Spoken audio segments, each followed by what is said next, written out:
নমস্কার বন্ধুরা, শিক্ষা গল্প আড্ডা ইউটিউব চ্যানেলে আপনাদের স্বাগত। আশা করছি আপনারা ভালো আছেন, সুস্থ আছেন। বন্ধুরা, আজ আপনাদের জন্য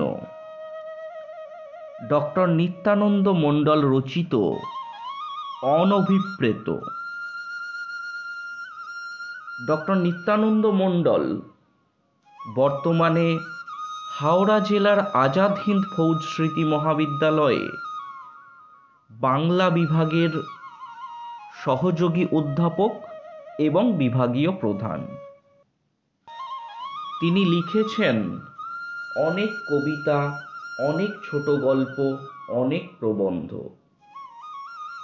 আজকে আমাদের নিবেদন তারই লেখা একটি গল্প, অনভিপ্রেত। বক্তৃতা শুনতে শুনতে হঠাৎ সুদেষ্ণার কাঁধে মাথা রেখে নেতিয়ে পড়ে মহুয়া। মহুয়া কলেজের অধ্যাপিকা, 5 ফুট 3 ইঞ্চির মতো লম্বা, গায়ের রং শ্যামলা, স্বাভাবিকের থেকে একটু বেশি মোটা, সেই জন্য রোগ ভোগ করে একটু বেশি। ওর স্বামী একটা স্কুলের শিক্ষক। ইতিমধ্যে 2-3 বার অপারেশন হয়েছে মহুয়ার, চেন্নাই থেকে।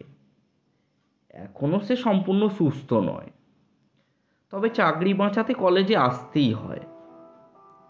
ছেলে, স্বামী, শাশুড়ি নিয়ে ঘর সংসার মহুয়ার। ছেলে এবার মাধ্যমিক পরীক্ষা দেবে, তাই একটু মানসিক চাপও আছে। সেই সাথে খাওয়া দাওয়ার ক্ষেত্রে বিশেষ সতর্ক করে দিয়েছে ডাক্তার। আজ নিউজ পেপার ডে উদযাপন উপলক্ষে কলেজের সেমিনার কক্ষে আলোচনা চলছে। টিভি চ্যানেল থেকে মস্ত এক নামজাদা সাংবাদিক এসেছেন, তার বক্তৃতা চলছে মঞ্চে। সকলে খুব মনোযোগ সহকারে বক্তৃতা শুনছে। এমন সময় ধর ধর শব্দে সকলে মহুয়ার দিকে এগিয়ে যায়। ততক্ষণে মহুয়া অজ্ঞান হয়ে নেতিয়ে পড়েছে সুদেষ্ণার কাঁধে। কেউ বোতল থেকে জল দিচ্ছে, কেউ বা সুগার ফল্ট করেছে ভেবে ব্যাগ থেকে ক্যাডবেরি বের করে দিচ্ছে, কেউ বা লজেন্স এনে দিচ্ছে। এরই মধ্যে কেউ একজন অ্যাম্বুলেন্সকে ফোন করে দিয়েছে, আর একজন ফোন করেছে ওর স্বামীকে। একটা হুলুস থুলুস কাণ্ড বেঁধে গেছে কয়েক সেকেন্ডের মধ্যে।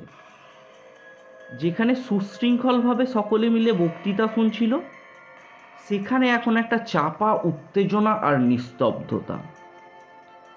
সেই সাথে একটা দীর্ঘশ্বাসের আবেগও সকলের মধ্যে বাসা বেঁধেছে। চোখে মুখে জল দেওয়ার পর মহুয়াকে বসিয়ে রাখা হয়। ইতিমধ্যে অ্যাম্বুলেন্স কলেজ গেটে পৌঁছে গেছে। সকলে ধরাধরি করে মহুয়াকে অ্যাম্বুলেন্সে তুলে দেওয়া হয়। মহুয়ার সঙ্গে আরও 3 জন অধ্যাপক অধ্যাপিকা অ্যাম্বুলেন্সে উঠে পড়ে। অন্যান্যরা বাইক, স্কুটি, যার যা ছিল তাই নিয়ে দ্রুত হসপিটালের উদ্দেশ্যে রওনা দেয়। কে কাকে ফাঁকি দিয়ে কত আগে পৌঁছাবে সেই নিয়ে একটা রেষারেষি চলছে যেন। জলের স্রোতে যেমন বড় মাছেরা ছোট মাছেদের সঙ্গে সমানতালে পাল্লা দিয়ে সাঁতার কাটতে থাকে, আবার বড় মাছেরা তাড়া করলে ছোট মাছ দ্রুত এক মুহূর্তে পালিয়ে যায়, সেই রকম একটা অবস্থা। এক লহমায় রাস্তা ফাঁকা হয়ে যায়, আবার যাকে সেই। এ যেন সেই অপরিসীম এক প্রতিযোগিতা চলতে থাকে, জীবন ও জীবনের টানাপোড়েনের। বাঁচা ও বেঁচে থাকার এক আনন্দ সকলে পাল্লা দিয়ে উপভোগ করে। এ জীবন যেন মৃত্যুকে বাজি রেখে জিতে যেতে চায়। হাসপাতালে পৌঁছে সকলে ডাক্তারের খোঁজ করতে থাকে। ডাক্তার ম্যাডামের পরিপাটি চেহারা, নিজেকে অনেকটা সুন্দর করে সাজিয়ে হাসপাতালে এসেছেন। ঠোঁটে টকটকে লাল রঙের লিপস্টিক লাগানো, কাজল কালো চোখে গাঢ় করে কাজল পরা। দেখে বোঝার উপায় নেই যে উনি ডাক্তার। অ্যাপ্রন ও স্টেথোস্কোপ চিনিয়ে দেয়। ডাক্তারি পড়ার সময় হয়তো ততটা সাজতে পারেননি, তাই এখন নিজের প্রতি একটু বেশি সময় দেন। সাজিয়ে গুছিয়ে কর্মক্ষেত্রে আসেন ডাক্তার দিদিমণি। নার্স বেরিয়ে এসে বলল, আরে আগে রোগীকে তো নিয়ে আসুন, তারপর তো ডাক্তার ম্যাডাম আসবেন। মহুয়াকে ইমার্জেন্সি বেডে শুইয়ে দেওয়া হয়। প্রেসার চেক করে নার্স দিদিমণি জানিয়ে দেন সবকিছু মোটামুটি ঠিকই আছে। ডাক্তার দিদিমণি দুটো ওষুধ লিখে দেন। মহুয়ার স্বামী সঙ্গে সঙ্গে গিয়ে সেই দুটো কিনে আনে। ইঞ্জেকশন দেওয়া হয়। কিছুক্ষণ পর মহুয়া উঠে বসে। মাথায় ও ঘাড়ে জল দেওয়া হয়। মুখে হাসি ফোটে। কোন ওষুধ কখন খেতে হবে ডাক্তার দিদিমণি বুঝিয়ে দেন। মহুয়ার স্বামীও বুঝে নেয়। সেই সাথে ডাক্তারের সঙ্গে কথায় কথায় মাথা নাড়ে, সম্মতি জানায়। অ্যাম্বুলেন্সের টাকা মিটিয়ে দেওয়া হয়। একটা টোটো ভাড়া করা হয়। মহুয়াদের বাড়ির সামনে রাস্তায় বড় গাড়ি ঢুকতে পারবে না যে, তাই টোটো ভাড়া করে নিয়ে আসে মহুয়ার স্বামী। দুজনে হেঁটে টোটোয় উঠে বসে। স্বামীর হাতের উপর হাত রেখে মহুয়া ফিসফিস করে বলে, এ যাত্রায় তাহলে বেঁচে ফিরলাম। দুজনের মুখে স্বস্তির হাসি ফুটে ওঠে। সন্ধ্যায় পাখিরা সব বাসায় ফিরে আসতে শুরু করেছে। তারা হয়তো যেন আজ একটু বেশি করেই ডাকাডাকি করছে। একটা থমথমে ভাব হসপিটাল ও কলেজকে গ্রাস করে বসেছিল এতক্ষণ।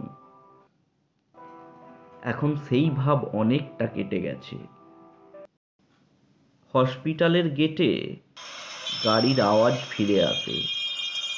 রাস্তাঘাট ফের স্বাভাবিক হয়ে যায়। আবার জেকে সেই চারিদিক কলরবে মুখরিত হয়ে ওঠে। মহুয়ার স্বামী চোখ বন্ধ করে স্বস্তির নিঃশ্বাস ফেলে। গাড়ি সামনের দিকে এগিয়ে যায়। নমস্কার বন্ধুরা, এতক্ষণ আপনারা শুনছিলেন আজকের গল্প অনভিপ্রেত। আমাদের আজকের গল্পের থাম্বনেল তৈরি করেছেন আজাদ হিন্দ ফৌজ স্মৃতি মহাবিদ্যালয়ের ইতিহাস বিভাগের অধ্যাপক কৌশিক ঘোষ মহাশয়। ওনাকে আমাদের চ্যানেলের পক্ষ থেকে অসংখ্য ধন্যবাদ।